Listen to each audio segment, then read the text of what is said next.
இவெல்லாம் கேட்கலாமா? அத தகுதி இருக்கா? இப்படிதான் கேட்டாரு. இவர் பேசும்போது இவனுக்கு என்ன தகுதி இருக்குன்னு கேட்டாரு. இது எங்க ரீச் ஆகுது?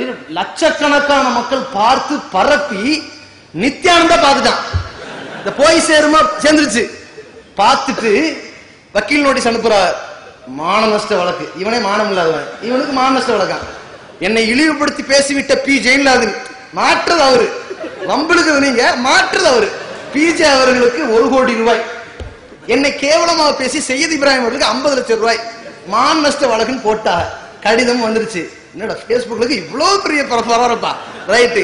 நித்யானந்தாவின் அறைகூவலை பகிரங்க நாங்கள் ஏற்றுக்கொள்கிறோம், வழக்குகளை சந்திக்கின்றோம், நாங்க ஏற்று விவாதத்துல சந்திக்கிறோம்னு சொன்ன உடனே யாரு என்ன சொன்னாங்க தெரியல. டேய் பயானுங்கிறனால ஒரு கேசட்டு, விவாதம் தான் 100 கேசட்டுட்டாங்க போல.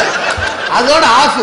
நித்யானந்தா அறைகூவலை எது கடிதம் வேற அனுப்பிச்சுட்டோம், அதோட ஆஃப். இவன் என்ன மாதிரி பண்ணா தெரியுமா? எல்லா தொலைக்காட்சி நிறுவனத்தை மிரட்டி பயமுறுத்தி அதன் விளைவாக இவன் நிகழ்ச்சியை போட வச்சிருக்கிறான். அனைத்து தொலைக்காட்சி நிறுவனங்கள் நடுங்கி போயிருச்சு. அல்லாஹ்வுடைய கிருபையினால் நீ கழுதை, இந்த ஏகத்துவவாதிகள் சிங்கங்கள் துரத்தி அடிப்போம். அதோடு மட்டுமல்லாம எப்படி எல்லாம் சங் பரிவாரருடைய சதியை நாம் முறியடித்து இருக்கின்றோம் என்பதற்குண்டான ஆவணங்கள், இஸ்லாத்திற்கு எதிரான சதி முறியடிக்கப்பட்ட அந்த சூழ்ச்சிகள் முறியடிக்கப்பட்ட சில நிகழ்வுகள். சங் பரிவாரர்கள், அதாவது தமிழக அரசு திடீரென்று விநாயகர் சதுர்த்தியில அந்த இறைச்சி கடையை மூட சொல்லி உத்தரவிடுகிறது. திருச்சி மாவட்டத்தில் போராட்டம் அறிவிக்கப்படுகிறது. போராட்டம் அறிவிக்கப்பட்ட உடனே அரசாங்கம் இறங்கி வந்து நீங்கள் இறைச்சி கடையை மூட தேவையில்லை, திறந்து விடுங்கள் என்று சொன்னார்கள். அப்படி முறியடிக்கப்பட்டது. அதே திருச்சி கடையில மீண்டும் வள்ளலார் தினத்தை முன்னிட்டு அசைவ கடையெல்லாம் திறக்கக்கூடாது, சைவ கடையை இருந்து மட்டும் திறக்கலாம், அசைவ கடையை திறந்தாலும் அவன் சைவ உணவு தான் விற்கணும், முட்டை கூட விற்கக்கூடாது என்று நிர்பந்திக்கப்பட்ட நேரத்தில் அங்கே போராட்ட அறிவிப்பு செய்யப்பட்டு பிறகு அந்த இடத்திலும் கடைகள் திறக்கப்பட்டு நம்முடைய உரிமை மீட்கப்பட்டது. அதற்கு பிறகு இந்த தேனி மாவட்டம் கம்பத்துல மாடுகளை குர்பானி கொடுப்பதற்கு தடை செய்வதற்கான எல்லா வேளையிலும் இறங்கிய சங் பரிவாரங்களுடைய சூழ்ச்சி முறியடிப்பதற்காக இந்து மக்களோடு சேர்ந்து ஆர்ப்பாட்ட களத்தில் ஈடுபட்டு இன்றைக்கு அந்த தடையை, அந்த சதியை முறியடித்து இன்றைக்கு சிறப்பான முறையில அங்கே குர்பானி கொடுக்கப்பட்டது.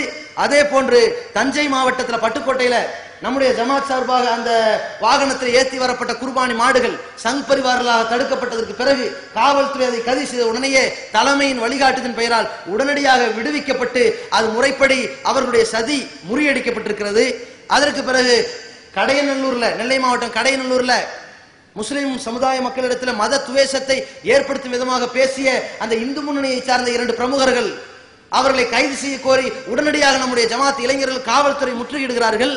அப்படி முற்றுகையிட்டதனுடைய விளைவாக 2 பேரும் அங்கும் கேரளாவிலும், ஒருவர் கடையநல்லூரிலும் இன்னொருவர் கேரளாவிலும் கைது செய்யப்பட்டு அவர்களுடைய சதி முறியடிக்கப்பட்டிருக்கிறது. ஈரோட்டிலே ஒரு நர்சரி பாட புத்தகத்தில் ரசூலுல்லாஹி ஸல்லல்லாஹு அலைஹி வஸல்லம் அவர்களுக்கு உருவப்படம் போட்டு புத்தகம் வெளியிட்டார்கள். அது குறித்து மாவட்ட நிர்வாகம் தலைமையின் ஆலோசனைப்படி பேச்சுவார்த்தை நடத்தி எல்லா புத்தக பிரதிகளிலும் அந்த உருவத்தை அழித்து அந்த மக்களிடத்தில் உண்மையை, தாவாவை எடுத்துரைத்து நபிகள் நாயகத்தை பற்றி புரிய வைத்து அல்லாஹ்வுடைய தூதரை இழிவுபடுத்திய சில நிகழ்வுகளை மாற்றி அல்லாஹ்வுடைய தூதரை பற்றிய நற்பெயர்களை எடுத்துரைக்கக்கூடிய ஒரு நிகழ்வு அங்கே ஏற்பட்டிருக்கிறது. அதோடு மட்டுமில்லாம தௌஹீதுக்கு எதிரான பிரச்சாரத்தை, அந்த எதிர் பிரச்சாரத்தை எப்படி எல்லாம் முறியடித்து இந்த ஏகத்துவம் நிலைநாட்டப்பட்டுள்ளது என்பதற்குண்டான ஆதாரங்கள் என்று ஒரு பெரிய பட்டியலை தொடர்கின்றது. இந்த போராட்டத்தை பற்றி ஒரு காலம் இருக்கும், நம்முடைய சாதனைகள் போராட்டங்களை பற்றி சொல்வோம், எங்களை பற்றி வரலாறு பேசும் என்று சொல்வோம். அது போன்று இன்றைக்கு ஒரு மாவட்டத்திற்கு கலெக்டர் ஆவதற்கு அவனுக்கு என்ன தகுதி இருக்க வேண்டும் தெரியுமா? அந்த தகுதி IAS நுழைவுத் தேர்வுல கேள்வி கேட்கப்படுகிறது. 300 கேள்வியில 263வது கேள்வி, தமிழ்நாடு தௌஹீத் ஜமாத்துடைய தலைவர் யார்? அந்த கேள்வியின் தொடர்ச்சி, ஜனவரி 28 அவர்கள் போராட்டம் நடத்துவது எதற்காக? பரீட்சை தாளில் கேள்வி கேட்கக்கூடிய வகையில் இந்த ஜனவரி 28 போராட்டம் புரட்சி ஏற்படுத்தி இருக்கிறது. அதுக்கடுத்து இந்த நம்முடைய அந்த நிறுவனங்கள் குறித்த விளக்கங்கள், இதோடு மட்டுமில்லாம எதுக்காக நம்ம கூடணும், தேர்தலில் நம்மளுடைய நிலைப்பாடு என்ன என்பதற்காகத்தான் நம்ம கூடினோம். பாத்தீங்கன்னா அதாவது சாப்பாடு பிரேக்கு அப்புறம் தான் அது சம்பந்தமா பேசுவதற்காக நம்ம முடிவெடுக்கணும். 3:30 மணிக்கு அடுத்த அமர்வு ஆரம்பம் என்று சொல்லி அறிவிப்பு செய்கின்றோம். கூடுனது 3500க்கும் மேற்பட்ட பொதுக்குழு உறுப்பினர்கள் கூடியிருக்கின்றார்கள். 3:15 அடுத்த அமர்வு ஆரம்பமாகுது. 3:30 மணிக்கு தான் அறிவிக்கிறோம். ஆனா இங்க என்ன நிலைமைன்னா 3 மணிக்கெல்லாம் மக்கள் வந்து உட்கார்ந்துட்டாங்க, உட்கார்ந்துகிட்டே இருக்கிறாங்க. 3:30 மணி தான் சொல்லி இருக்கிறோம் அப்படின்னும் பொழுது சரி அப்ப 3:15 ஆரம்பிச்சிடும், எல்லாரும் பிரசன்ட் ஆயிட்டாங்க. என்னன்னா ஒரு பிரமத சகோதரர் தான் இந்த மகாலுக்குரிய உரிமையாளர். அவர் வந்து பொதுக்குழுவினுடைய நிகழ்ச்சிகளை எல்லாம் கவனிக்கிறாரு. முடிச்சோடனே வந்து சொல்றாரு, அவர் வந்து இவ்வளவு பெரிய மகாலை கட்டி வச்சிருக்கிற எத்தனை புரோகிராம் பார்த்திருப்பாரு. அவரு சொல்றாரு, சரித்திரத்திலே இல்லாத சாதனையா இருக்கு இது. 3:30 மணின்னு சொல்லி அறிவிக்கிறீங்க, 3 மணிக்கெல்லாம் மக்கள் வந்து உள்ள உட்கார்றாங்க.